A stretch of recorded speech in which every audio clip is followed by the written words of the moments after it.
आगे देखिए 60वां सूत्र बोले काम्यास्तु यथा कामम समोच्चयेरन न वा पूर्व हेतु अभावात्। कुछ काम्य उपासना में नहीं होती है। तो जैसे ईश्वर की उपासना करते हैं तो उसमें निष्कामता की अधिकता है, और काम्य उपासना विधि में कुछ लौकिक कामना लेकर उपासना करते हैं।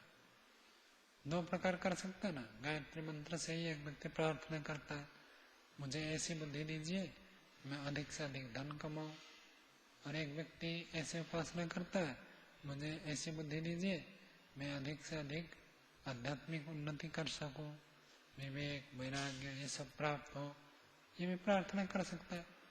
तो अब उनमें से जब विवेक वैराग्य मुक्ति की इच्छा से करता तो निष्काम हो गया, और जब लौकिक सुख सुविधाओं की प्राप्ति के लिए करता तो काम्य कर्म हो जाएगा। काम्यास्तु काम्य उपासनाएं जो होती है यथा कामम कामना के अनुसार समुच्चयन होगा। तो वहाँ सारे उपासना को समुच्चय करने की आवश्यकता नहीं। जैसी अपनी कामना है उस कामना के अनुसार जो जो विधि है उन सबको समुच्चय करेगा। धन कमाने वाला धन कमाने के लिए जो जो साधन है उन सबको इकट्ठा करेगा। ऐसे कोई ग्राम की कामना करता है, ग्राम कामना मतलब गांव के मुखिया बनना चाहता है। आजकल जैसे इलेक्शन में जीतने के लिए करते नहीं करते यज्ञ, बड़े बड़े यज्ञ करते हैं इलेक्शन में जीत जाए, तो ये काम्य कर्म है। मीमांसा दर्शन में आया है इसकी चर्चा। ग्राम कामो यजेत, गांव की कामना करने वाला यज्ञ करे। गांव का मुखिया बनने के लिए एक यज्ञ का विधान है, कर सकते हैं। पुत्रेष्ट याग जैसे सुना, तो ये पुत्रेष्ट याग में एक काम्य कर्म है, राजसूय याग में काम्य कर्म है, ऐसे ही सब होते हैं। ओम स्वामी जी, ये तो यज्ञ की बात हो गई, और उपासना के संबंधित चर्चा। उपासना में बताया ना अभी, गायत्री मंत्र से ईश्वर से प्रार्थना करता है मुझे ऐसी बुद्धि दीजिए मैं अधिक पैसा कमा सकता हूँ। स्वामी जी, ये कहा गया है पहले कि सभी उपासनाओं का फल एक है, तो यदि हम उसको लेकर के चलेंगे तो फिर ये सभी उपासना मतलब वो सभी जो है ना आधिकारिक है। सारा दूध ले आओ, सारा मतलब कौन सा, जो हमारे पाकशाला में है, आर्यवंश नहीं लाना है। तो ऐसे ही सारा का मतलब जो उपनिषद में वर्णन है वो सब निष्काम भाव से है। वो कौन सा मार्ग है, देवयान मार्ग, श्रेय मार्ग कहिए, देवयान मार्ग कहिए। और एक काम्य कर्म जो है दूसरे मार्ग है, कौन सा मार्ग है, प्रेय मार्ग, पितृयान मार्ग है। तो उपनिषद में श्रेय मार्ग का ही वर्णन है। तो उनमें से किसी विधि से भी करे तो मुक्ति ही उसका अंतिम फल है। और जो काम्य कर्म अन्यत्र वर्णन है उनके बारे में कह रहे उनमें काम्य उपासना तो यथा कामम, जैसे अपनी कामना है। अब किसको नौकरी चाहिए, अब उसको थोड़ी निष्काम भावना से होगा, वो पैसा कमाना चाहता है, चाहे नौकरी करना चाहता है, व्यापार करना चाहता है, तो उसके लिए जो जो चीज है उनको सबको समुच्चय करना आवश्यक है। ऐसे कहते हैं काम्यास्तु यथा कामम, अपने कामना के अनुसार समुच्चयन समुच्चय करें, न वा अथवा समुच्चय न भी करें तो भी हो चलेगा। क्यों, पूर्व हेतु अभाव, पहले वाले सूत्र में जो हेतु दिया था उसका अभाव है। पहले वाले सूत्र में क्या हेतु दिया था राजेश जी, पहले वाले सूत्र में क्या हेतु दिया था, फल समान है, सभी उपासनाओं में फल समान है, ये हेतु में रखा था। अब इसको कहते हैं यह ये नहीं है, काम्य उपासना में फल एक नहीं है। एक को पुत्र की कामना है, एक की गांव की कामना है, एक को धन की कामना है, तो कामनाएं अलग अलग हो गई ना, फल एक नहीं है। कामनाएं अलग अलग होने से अलग अलग उपासना करते हैं, या समुच्चय कर भी सकता है, नहीं भी कर सकता है। सूत्रार्थ हो गया, काम्य उपासनाओं में जैसे कामना उनके अनुसार समुच्चय कर भी सकता है, नहीं भी कर सकता है, क्योंकि जो पहले हेतु दिया था समान फल है, यह समान फल नहीं है। कामना अलग अलग है तो फल भी अलग अलग मिलेगा।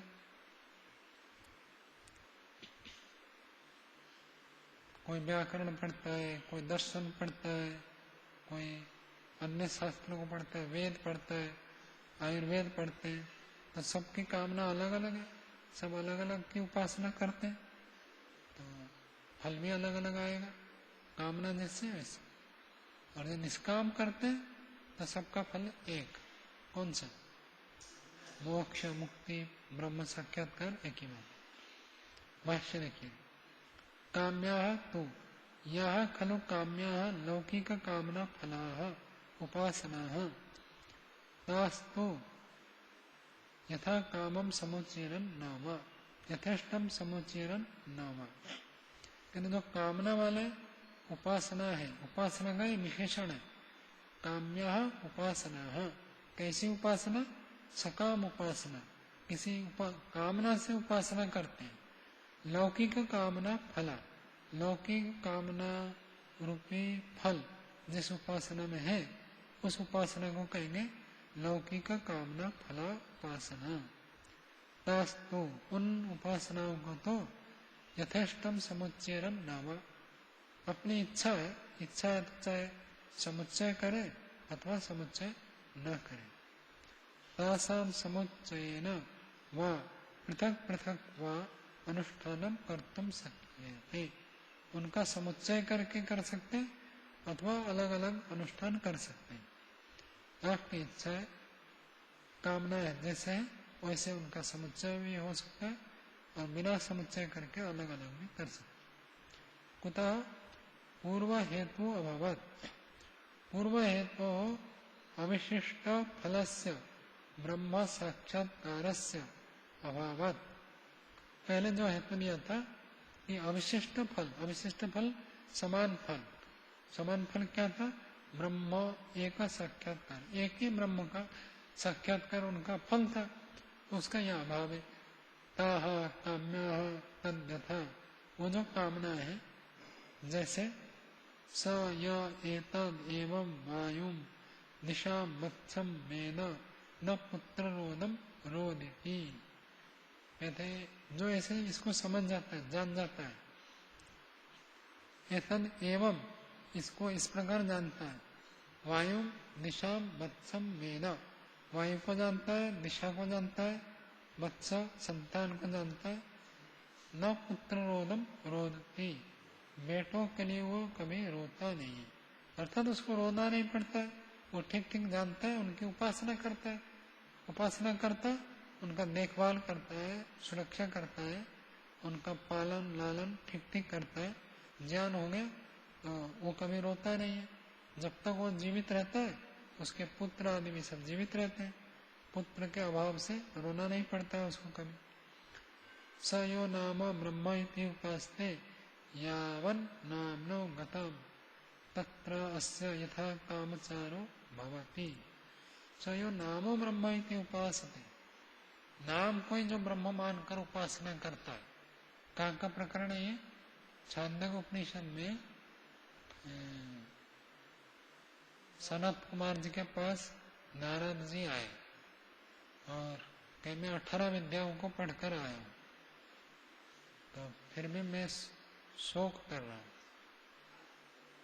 और मैंने सुना था कि जो आत्मा को जानता है उस रोता नहीं है, शोक नहीं करता है, तो मेरे को तो शोक हो रहा है।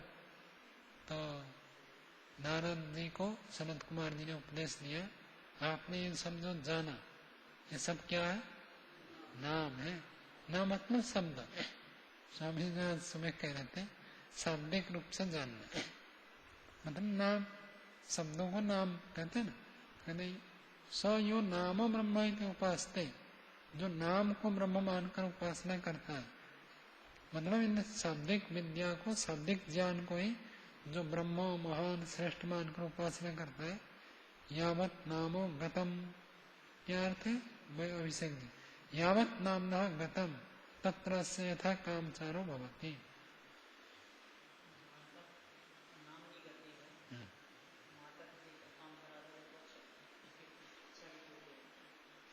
नाम की गति मतलब बताओ क्या समझ में आ रहा है?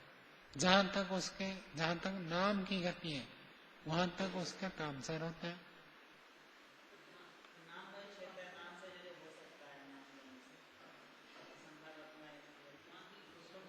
है?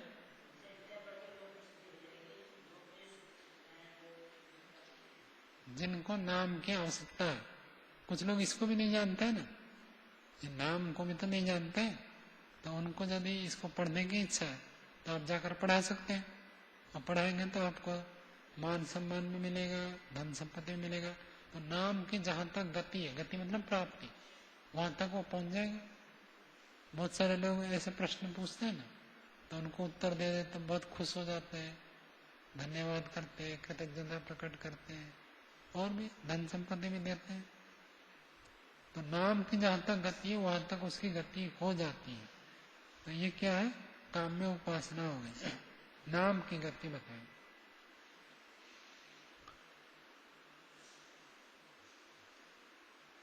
समझ में आ गया? कोई पंक्ति अथवा सूत्रार्थ समझ में नहीं आया तो पूछ सकते हैं। नाम मतलब शाब्दिक ज्ञान, शाब्दिक ज्ञान। अब कोई योग दर्शन पढ़ना चाहता है तो उतना भी पढ़ा दिया तो उससे भी उसको काम चल जाएगा, खाने पीने रहने को मौज करने को सुविधा साधन मिल जाएगा। जबकि अभी उन्होंने ईश्वर साक्षात्कार नहीं किया, योग दर्शन में जो बातें बताई है उनको प्रत्यक्ष नहीं किया, फिर भी शब्दों से संस्कृत जानता है, पढ़ा सकता है, समझा सकता है। तो इतने में जो उपलब्धि होना है वो उतनी उपलब्धि उसको हो जाती, ये कहना था। हाँ?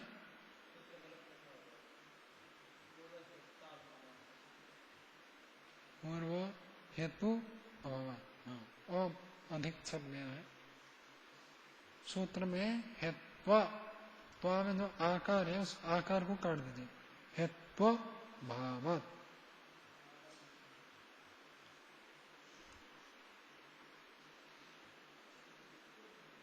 देखो बहुत बारीक से देखने से गलतियां पता चलती है। इसका प्रूफ करेक्शन हमने ही किया था, 3 बार किया था, फिर भी देखो कुछ कुछ रह गए। और आगे देखो,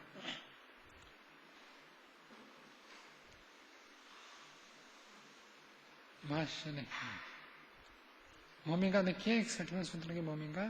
कहते उद्गीता आदि उपासना अंग भूता विधेयस्तु सर्वत्र शाखासु उपासंक्रियन्ते इति तु गतम। कहते उद्गीता आदि जो उपासना है अंग भूता, अंगभूत मतलब अंग स्वरूप है, मुख्य उपासना नहीं है। यज्ञ के कुछ कर्म है, उन कर्म में कुछ अंग है, उन अंगों में इन उद्गीत उपासना को वर्णन किया गया। ये जो विधियां हैं सर्वत्र शाखासु उपसंहृयन्ते, ये सभी शाखाओं में इनका उपसंहार किया जाता है। इति तो गतम, गतम का क्या अर्थ है प्रणव जी? इति तो गतम,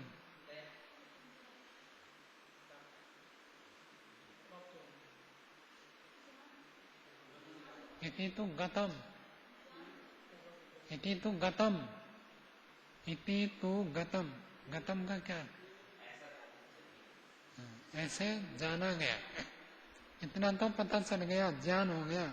गतम का अर्थ ज्ञातम। अब दूसरी बात करें, ये खलु तद अंगेशु प्रतीयमान अवांतर कर्म विशेषा तेषां का गति। अवांतर कर्म, अवांतर कर्म है, अवांतर कर्म विशेष है, तेषां का गति। तेषां का अर्थ क्या है चंद्रदेव जी? अवांतर कर्म विशेषा तेषां का गति। तेषां कैसा?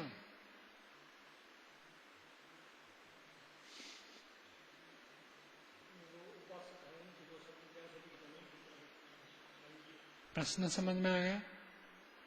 ये खलु तद अंगेषु प्रतीयमान अवांतर कर्म विशेषाः। अंगों में जो प्रतीत होते हैं अवांतर कर्म विशेष है, तेषां का गति है विचार्यते, उनकी क्या गति है, किनकी? उन कर्मों की। मैं इतनी सीधी बात है, पढ़ते नहीं ना, इसलिए मैं कह रहा हूँ मैं भाष्य पढ़ा करूँ। हाँ, वो बता रहा हूँ। अवांतर कर्म क्या होता है अभिषेक जी? अवांतर कर्म है अंग्रेजी में जिसको अपने कहते हैं ऑड मैन आउट। क्या होता है? Odd man out, odd man out. नहीं, 5 सब्जियों के नाम लिखा है, उनमें से एक फल का नाम आ गया, तो फल को अलग कर देते हैं ना। फल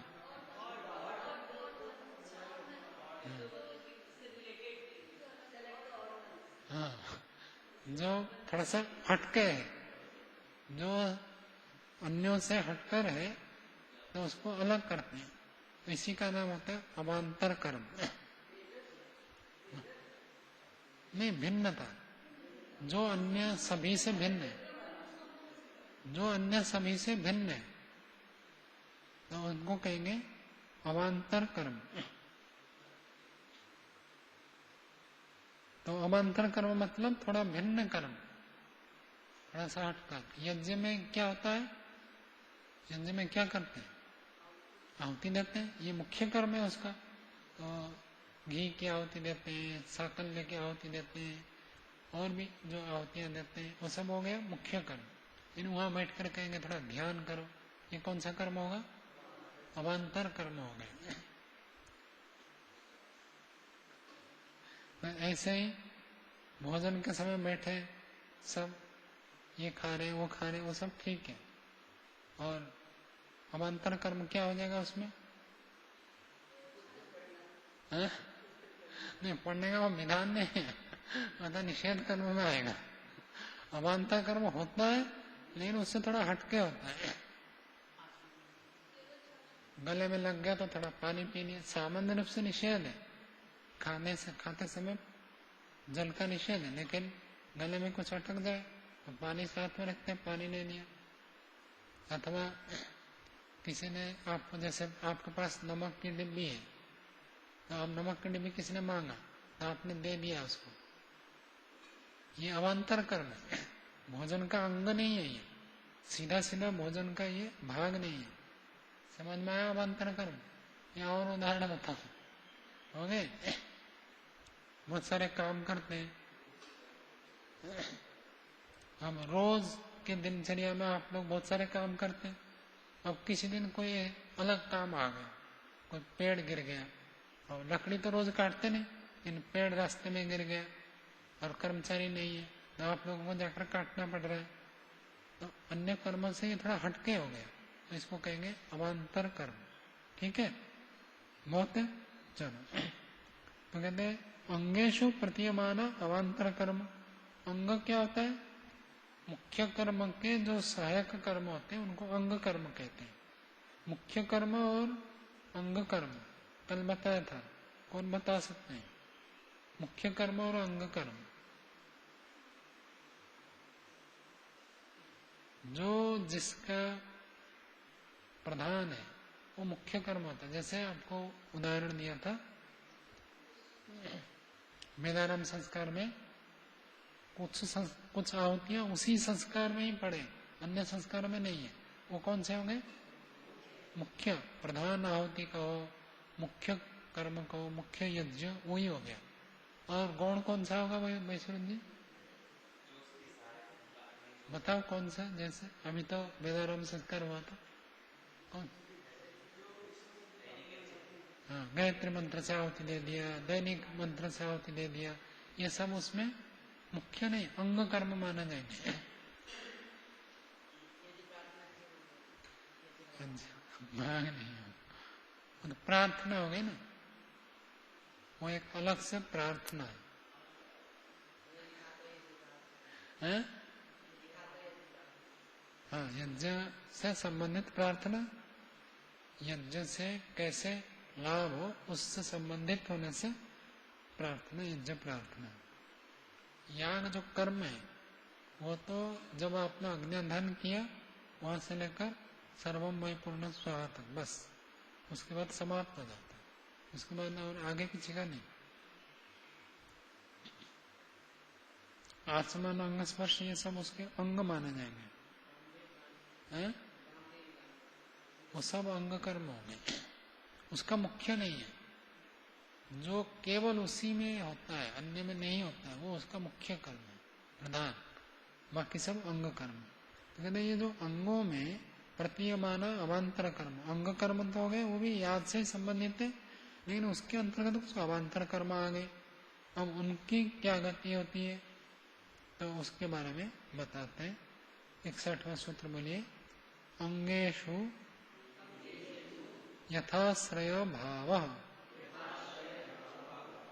अंगों में अंग कर्मों में यथा आश्रय भाव, उनके अंतर्गत जो अवान्तर कर्म, अर्थात मानो उनके अंतर्गत कोई उपासना विधि पड़ी है, एक अंग कर्म हो गया और अंग कर्म के अंदर एक उपासना विधि है, तो उस उपासना विधि की क्या गति होगी ये पूछ रहे हैं। समझ में आया?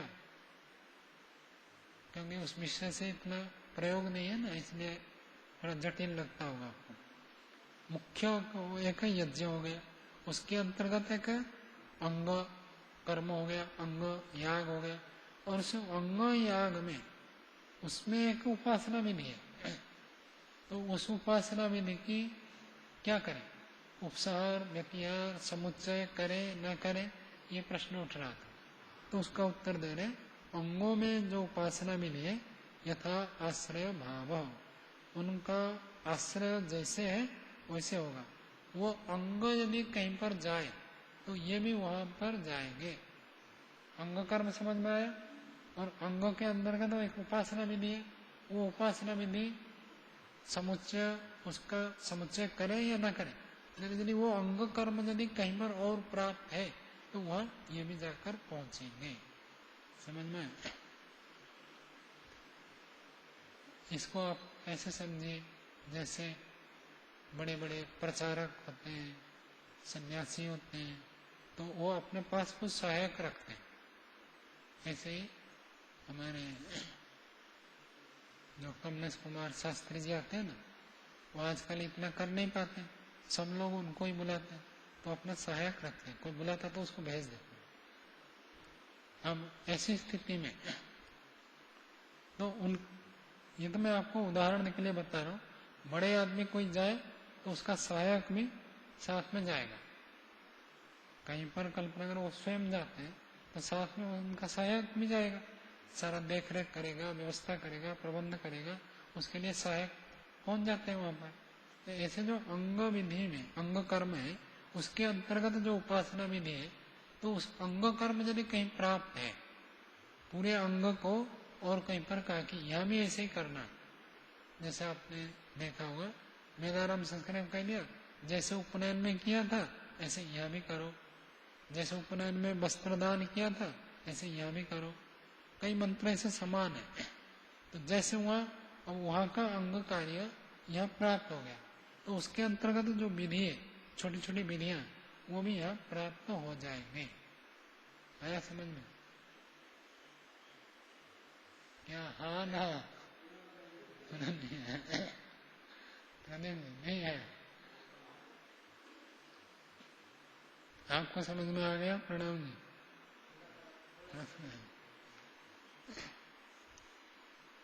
जैसा कल्पना करो, अभी 2 संस्कार हुए ना, उपनयन संस्कार और वेदारंभ संस्कार। और उपनयन संस्कार में कुछ क्रियाएं हमने कर दिया, अब वेदारंभ संस्कार में भी वही क्रिया करनी है। तो उपनयन संस्कार के अंतर्गत जो भाग पढ़े थे, अंग पढ़ा था, उसके अंतर्गत जो छोटी छोटी विधियां हैं वो तब प्राप्त होंगे जब वो पूरा अंग उसमें प्राप्त होगा।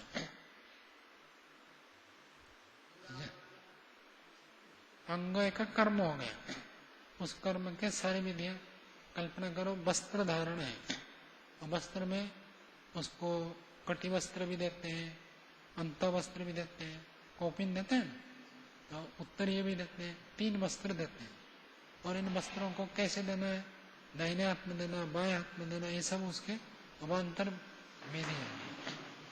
उनमें कैसे करना है, तो जब ये वस्त्र दान प्रकरण कहीं पर प्राप्त होगा तो इनके अंतर्गत जो छोटी छोटी विधियां हैं वो भी वहां प्राप्त हो जाएंगे। हाँ, ये समझ में आया? तो ये वस्त्र प्रदान विधि है, उसके अंतर्गत छोटी छोटी क्रियाएं हैं। यदि वस्त्र प्रदान विधि कहीं पर प्राप्त है तो ये छोटी छोटी विधियां भी वहां चली जाएंगी। आया भाई समझ में? चलो,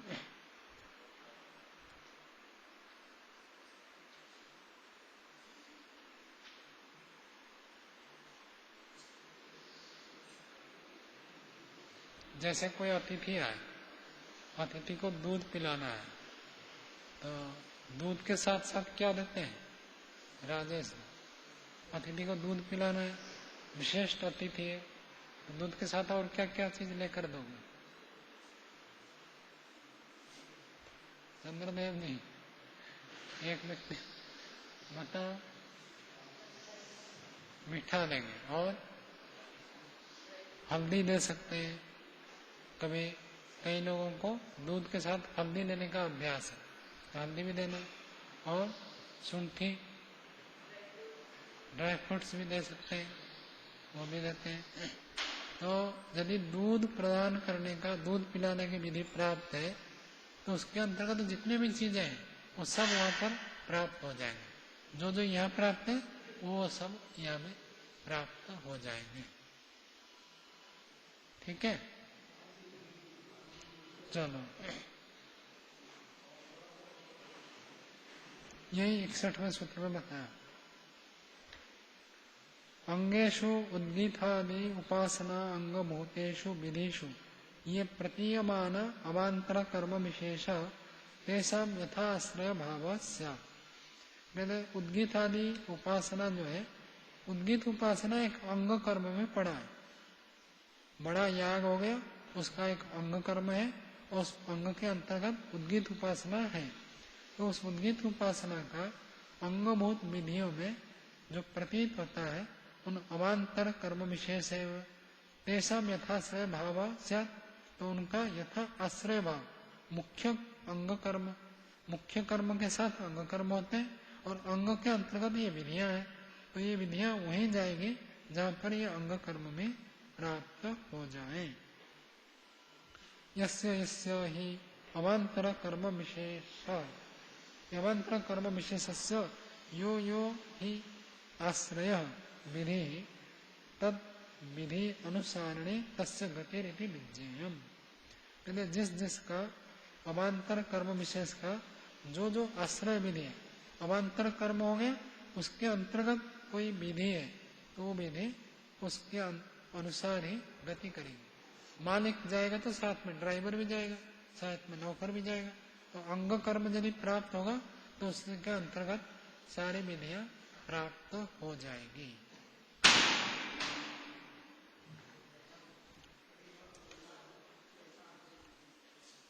आगे देखिए 62वां सूत्र देखिए, बोलिए। शिष्टेश्च, शिष्ट का अर्थ होता है शेष, शेष ये शेष भाग होता है उसी का। दूध, अतिथि को दूध पिला दो ये कह दिया तो उसके अंतर्गत क्या आता है? मीठा भी लेकर पूछना है। पहले से मीठा डाल दे तो विद्याव्रत जी, अतिथि को दूध देना है और पहले से ही मीठा डालकर दे दे तो ठीक है या गलत है? अच्छा नहीं है। क्यों नहीं है? ठीक है, कैसे? अलग से दे लेकर देना होता है। आजकल तो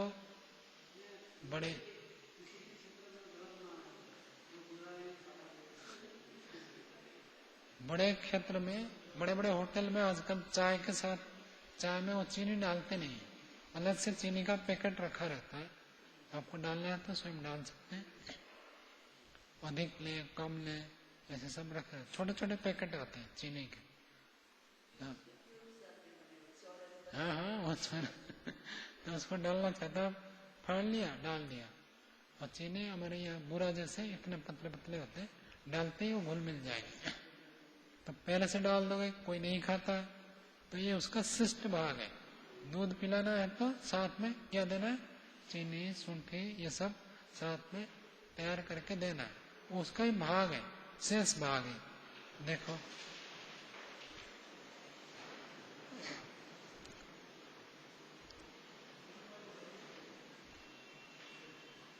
भाष्य देखिए, शिष्टे है च शेष न्यायात च उद्गीत आदि उपासना यथा ही अंगभूता शेषभूता विधयस्तैः सह युज्यन्ते। कहते शेष न्याय, शेष न्याय परिशेष न्याय जैसे होता है, उसके बचा हुआ उसके साथ जुड़ेगा। तो आप अंग कर्म को ले जाएंगे तो उसके अंतर्गत जो विधि है वो भी परिशेष न्याय से वहां जाकर जुड़ेगा। तो शेष न्याय उद्गीत आदि उपासना नाम यथा ही अंगभूता शेषभूता विधि, जैसे अंगभूत है शेषभूत विधि है उनके साथ जाकर ये जुड़ते हैं। तथैव अंगभूतेषु विधिषु ये अवान्तर कर्म विशेषः ते अपि तैः सह संप्रयुज्येरन् इति न ही विचार प्रसंग।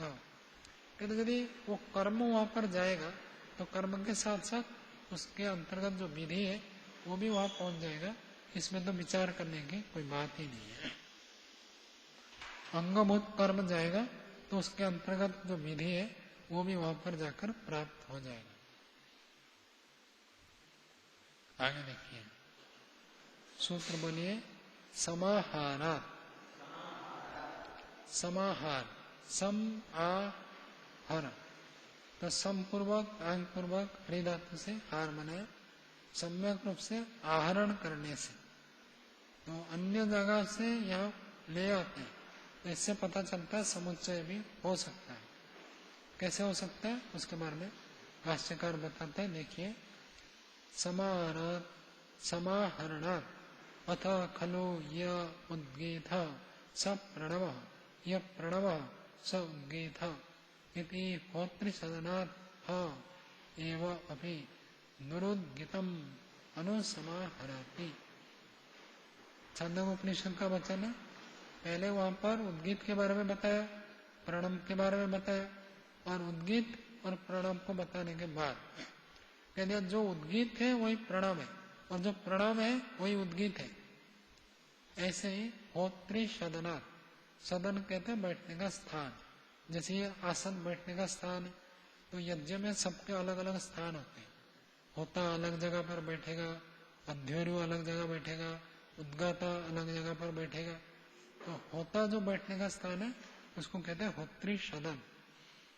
कहते होत्री सदनात् ह एव अपि, होत्री सदन से ही दुरुद्गीतम अनुसमाहरति, जो दुरुद्गीतम, उद्गाता गान करता है, उद्गाता जो गान करता है कभी गलत गान कर लेता है, तो गलत गान कर ले, सामगान सबसे कठिन है, सभी वेदों में सामगान सबसे कठिन है, उसके सबसे ज्यादा शाखा है। तो उसमें कभी कल्पना करो गलत गान कर लिया तो उसको कहते हैं दुरुद्गीतम, गलत ढंग से गा लिया। तो होता उसका संशोधन करता है, होता ऋग्वेद का ब्राह्मण होता है और उद्गाता सामवेद का ब्राह्मण होता है। तो ऋग्वेद का ब्राह्मण वो सुनता रहता है उद्गाता कैसे गान कर रहा है, वो गलत करे तो ये संशोधन करता है, उसका फिर प्रायश्चित करता है। आगे देखिए, महावृत्याम प्रणव उपासना छंदोगानाम तो उद्गीत उपासना। महावृत्या कहते हैं ऋग्वेद को, सबसे ज्यादा मंत्र किसमें है, ऋग्वेद में, इसलिए ऋग्वेद को बहुऋचा कहते हैं। महावृचा, महावृचा ऋग्वेद का प्रणव उपासना, ऋग्वेद में कहते हैं प्रणव और यजुर्वेद में कहते हैं ओम और सामवेद में उद्गीत। तो बहुवृचा प्रणव उपासना, ऋग्वेद में तो प्रणव की उपासना बताई गई है। छंदों का नाम तो उद्गीत उपासना, छंदों ये सामवेद से संबंधित है वह उद्गीत उपासना है। तत्र उद्गीत उपासने ही उद्गाता स्वकर्मणि सम्भूतम दुरुद्गीतम कर्म होत्रिशदनात् समाहित्य पूरयति। उद्गीत उपासना करते समय उद्गीत का गान करते हैं, ओम का गान करेंगे, बहुत लंबा गान करना पड़ता है, पूरा श्वास भरते हैं, भरकर ऊंचे स्वर से गान करते हैं। उसमें यदि उन्होंने कहीं गलत कर दिया, उदात अनुदात स्वरित भी होता है और लंबाई देखनी होती है, कितना लंबा बोलना है। सामवेद के मंत्र में सब लिखा रहता है ना, 1 2 3, तो उसकी लंबाई को बताते हैं, इसको कितना लंबा बोलना है। तो उसमें यदि कुछ गलत गान कर लिया तो उद्गाता स्वकर्मणि सम्भूतम, उद्गाता का काम अपने कर्म में, सम्भूतम दुरुद्गीतम, अपने कर्म में लगा हुआ कुछ गलत गान कर लिया, ऐसे कर्म हो गया तो होत्री सदनात् समाहृत्य पूरयति, होता अपने स्थान में बैठकर ही उसका संशोधन करता है। होता भी वो जानता है सामगान, तभी तो संशोधन करता है। सबसे बड़ा माना जाता है ब्रह्मा को, तो ब्रह्मा के बाद होता का नंबर है। होता आजकल तो होता ही विशेष होता है, अध्वर्यु कर्म करने वाला होता है। आगे देखिए, ऋत्विक तो सारे है, ऋत्विक कह रहे हैं ना, ऋत्विक 16 का 16 ये ऋत्विक है। ऋत्विक का अर्थ यज्ञ कराने वाले, वो तो सारे हैं। उनमें से 4 विभाग है, ब्रह्मा, होता, अध्वर्यु, उद्गाता। आगे देखो 16 हर एक के 4। 64वां सूत्र बोलिए, गुण साधारण्य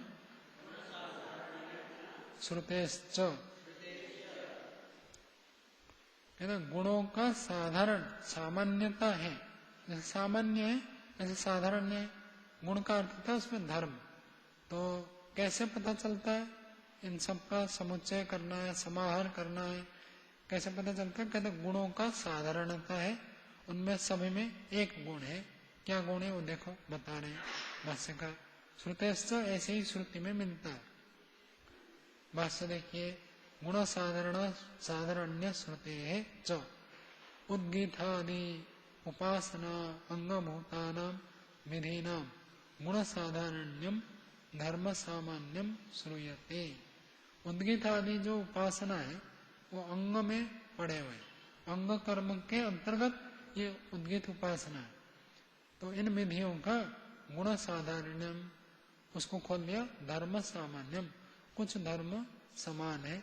क्या समान है बता रहे, तेना यम त्रैविद्या वर्तते, उससे ये 3 विद्याएं प्रवृत्त होती है। ओमिति आश्रावयति, ओमिति संसति, ओमिति उद्गायति। ओमिति आश्रावय, ये आश्रावय ये बोलने वाला होता है अध्वर्यु। ऐसे वहां लेकर आहुति नहीं डाल देते हैं, पहले वो कहेगा, वो निवेदन करेगा कि मैं हमें अभी आहुति डाल दिया जाए, तो कहता है ठीक है स्तुति सुनाओ, फिर वो स्तुति सुनाएगा, फिर लेकर उसके बाद आहुति डालते हैं। सामान्य नहीं है, वहाँ बहुत विशेष विधि विधान करते हैं, और थोड़ा सा भी विधि बदल दे तो अदृष्ट भंग हो जाता है। ऐसे मान जैसे लिखा है वैसे ही करेंगे तो अदृष्ट होगा। अशुद्ध उच्चारण की तो बात ही नहीं है। श्वास, जैसे अभी केरल गए थे पीछे, तो वहां जो मंत्र बोलते हैं, कल्पना करो लेते लेते आपने बीच में श्वास ले लिया, मंत्र पूरा नहीं बोल पाया, श्वास ले लिया, तो वो गलत हो गया, फिर दोबारा बोलना पड़ेगा मंत्र। ईशेत्वर्ज मंत्र देखो, उसके अंतर्गत बीच में पूर्ण विराम नहीं है। ईशेत्वर्ज मंत्र में बिल्कुल पूर्ण विराम नहीं है, पूरा मंत्र एक श्वास में बोलते हैं। मैं तो एक मंत्र भी नहीं बोलता, एक पंक्ति भी बोलना मेरे लिए कठिन हो रहा है। पूरा मंत्र एक श्वास में बोलते हैं। और एक छोटा बच्चा था, वो पूरे 16 पुरोहित में एक छोटा बच्चा भी था। बच्चा मतलब वो 14-15 साल का ही होगा, गुरुकुल में पढ़ता है। उसको भी एक ऋत्विक बनाए थे, वो बोलता था तो अटक जाता था, तो फिर उसको दोबारा बुलवाते थे। कर्मकांड सीख गया था, बहुत सारा कर्मकांड सीख गया था, प्रणब जी जैसे दिख रहा था वो।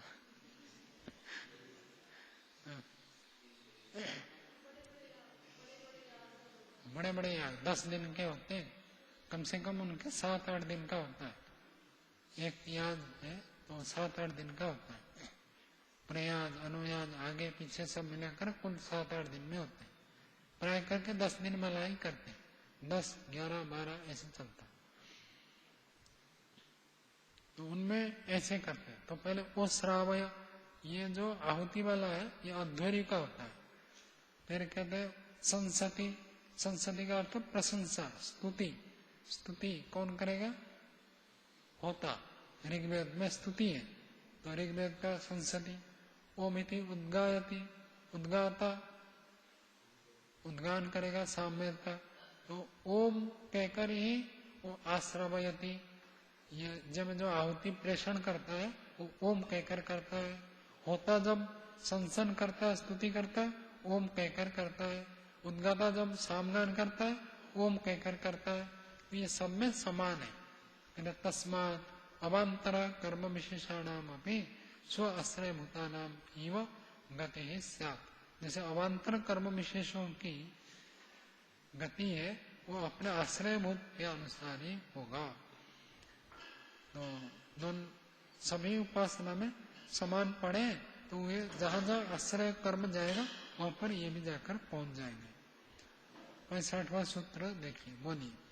न वा तत्सभाव अस्मृते,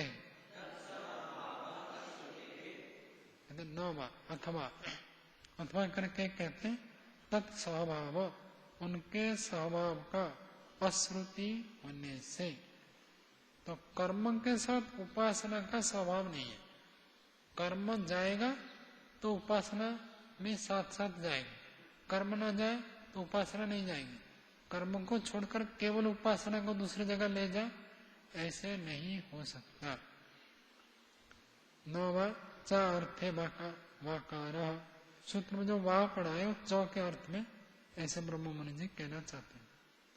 न च आश्रितानाम प्रत्यानाम आश्रय अंगवत समुच्चय, कहते आश्रित जो विधियां है, उपासना विधि है, प्रत्यानाम, प्रत्यय वहां पर जो ज्ञान है, उपासना है, उनका आश्रय अंगवत, आश्रय जो अंग कर्म है उनके समान समुच्चय नहीं होता है। अंग कर्म जाएगा तो ये उपासना भी जाएगी, अंग कर्म नहीं जाएगा तो उपासना भी नहीं जाएगी। केवल उपासना को लेकर समुच्चय नहीं होता है। स्वभाव अश्रुते कर्म में तत्स्वभावस्य श्रवण अभवत्, कर्मों के साथ उपासना का स्वभाव समुच्चय सुनाई नहीं देता है, शास्त्र में ऐसे वर्णन नहीं है। श्रुति ही क्रतु अर्थानाम अंगभूतानाम उद्गीतादीनाम कर्म में प्रयोगम स्वभावम दर्शयति। श्रुति ही क्रतुअर्थानाम अंगभूतानाम, श्रुति जो है क्रतु अर्थ यज्ञ के प्रयोजन में जो जो अंगभूत है उनका कर्म के साथ प्रयोग का स्वभाव दिखाते हैं। तो अंग कर्म जाएगा तो उसके साथ उद्गीत का तो स्वभाव दिखाता, लेकिन न ही तद आश्रिता नाम उपासना विधि नाम, अंग कर्मों का तो स्वभाव है। अंग कर्म जाकर मुख्य कर्म के साथ जुड़ेगा, लेकिन उपासना जाकर मुख्य कर्म के साथ नहीं जुड़ता है। उपासना उस अंग कर्म का ही भाग होकर रहता है, वहां जाकर वो मुख्य कर्म के साथ स्वभाव को समुच्चय को प्राप्त नहीं होता। एतेन समाहार गुण साधारण्य श्रुति कथन से समाधानम विज्ञेयम। ऊपर जो दो सूत्र है 63 और 64, उन दोनों का यह समाधान समझ लेना चाहिए, समाहार करना चाहिए। और गुण की समानता है ऐसे कहने पर भी उपासना जाकर कर्म के साथ समुच्चय नहीं होगा। अगला सूत्र बोलिए, दर्शनाच्च दर्शनात् देखे जाने से ऐसे ही शास्त्र में देखा जाता है, इसलिए स्वभाव नहीं होगा। 65वें सूत्र को ही जोड़ रहे चौ कहकर। भाष्य देखिए, दर्शनात् इत्थम असहभाव आश्रितानाम आश्रयवत दृश्यते च श्रुतौ। ऐसे असहभाव अर्थात साथ में जाकर न जुड़ना ये देखा जाता है। आश्रितों का आश्रय जैसे जाकर जुड़ता है, आश्रित भी वहां जाकर जुड़ जाएगा, ऐसे कहीं कहीं नहीं देखा जाता है। मालिक को अलग आसन व्यवस्था सब मिलता है, मालिक के लिए अलग आसन। ड्राइवर गया तो ड्राइवर भी उसके पास जाकर बैठ जाएगा, ऐसे नहीं है।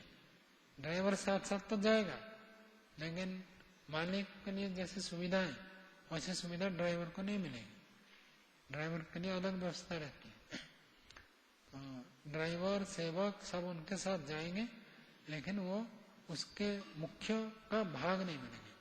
मुख्य के साथ भाग बनेगा मतलब जैसे बड़ा कार्यक्रम हो रहा, कोई सभा हो रही है, तो सभा में वो जाकर हिस्सा नहीं बनेगा।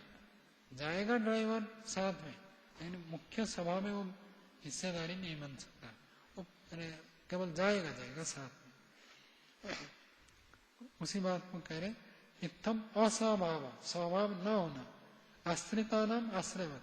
जो आश्रय अंग कर्म है वो तो जाकर जुड़ता है, आश्रित जाकर उसमें नहीं जुड़ता है। श्रुति में ऐसे बताया।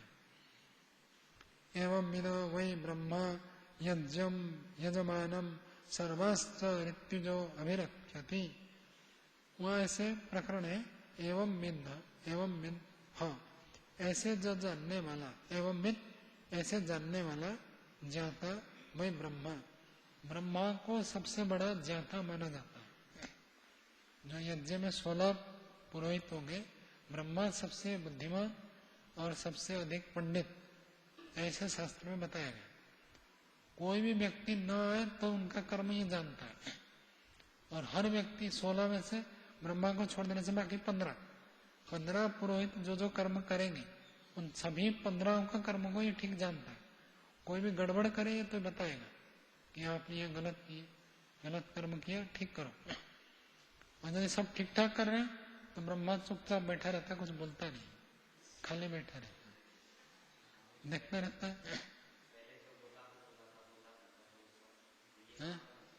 होता तो बाकियों में से, ब्रह्मा को छोड़ने से जितने बचे उनमें होता का प्रधान स्थान है।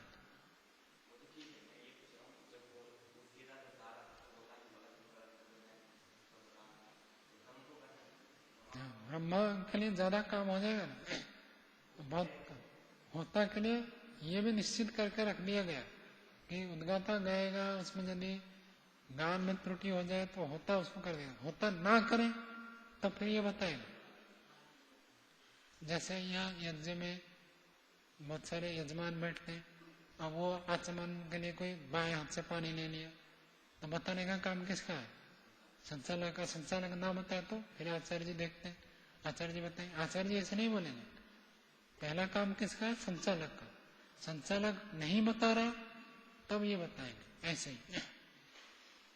तो ये ब्रह्मा जो होता है सबसे बड़ा होता है, सबसे अधिक ज्ञान रखता है, और सारे वेदों का, चारों वेदों का ज्ञान उसको होता है, इसलिए वो ब्रह्मा है।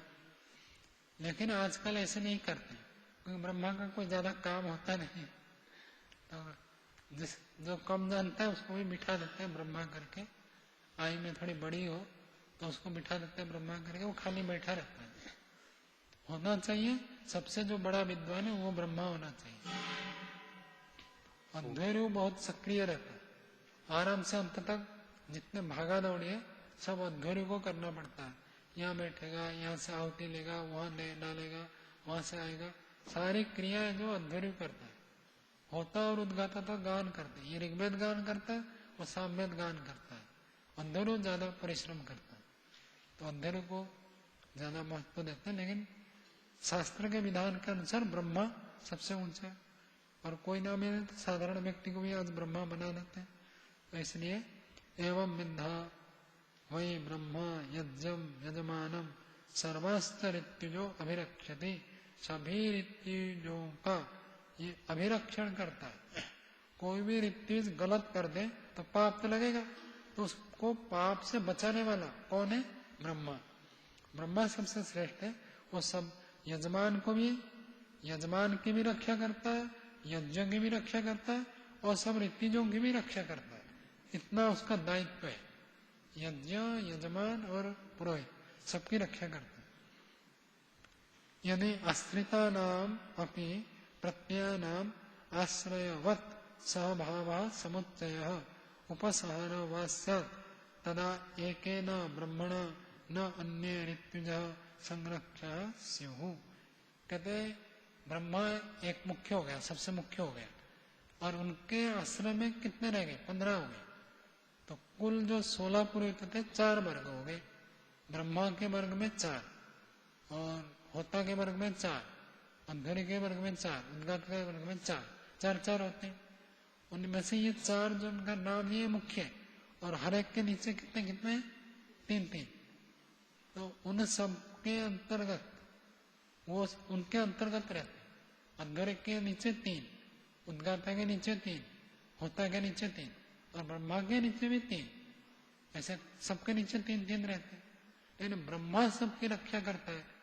तो यदि ये कहना चाहते हैं आश्रितों को भी प्राप्त हो जाए, तो जैसे ब्रह्मा दूसरों की रक्षा करता है, तो ब्रह्मा के आश्रित जो है वो भी सबकी रक्षा करने लग जाएंगे। केवल ब्रह्मा को ही ये क्षमता क्यों प्राप्त है? इसका मतलब सबका स्वभाव नहीं होता है, सबका समुच्चय नहीं होता है। केवल ब्रह्मा की ही ये योग्यता होती है, उसके पास ही समुच्चय होता है, सब में नहीं होता है।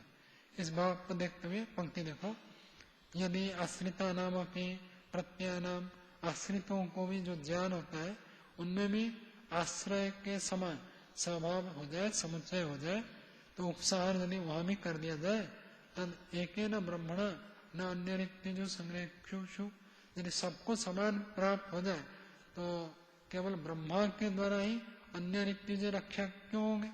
तो अन्य ऋत्विज को भी वो समुच्चय प्राप्त हो जाएगा, वो भी दूसरों की रक्षा करने लग जाए। ऐसे होता नहीं है।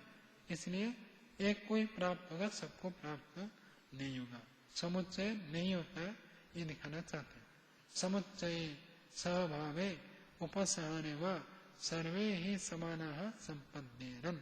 यदि समुच्चय करेंगे, स्वभाव करेंगे, उपसार कर दिया जाए, तो सभी को 16 ऋत्विज है, 16 में 4 मुख्य है, उन सबको सबका गुण धर्म प्राप्त हो जाएंगे, सब रक्षा करने के अधिकारी बन जाएंगे। लेकिन सब रक्षा करने के अधिकारी नहीं है, केवल ब्रह्मा होता है।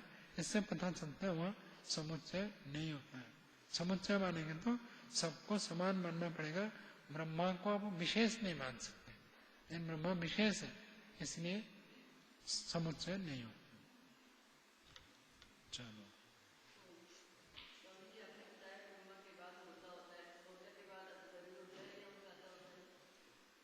अंधेरे का ही रहता है। शाम में सबसे छोटा भी तो है, तो उस हिसाब से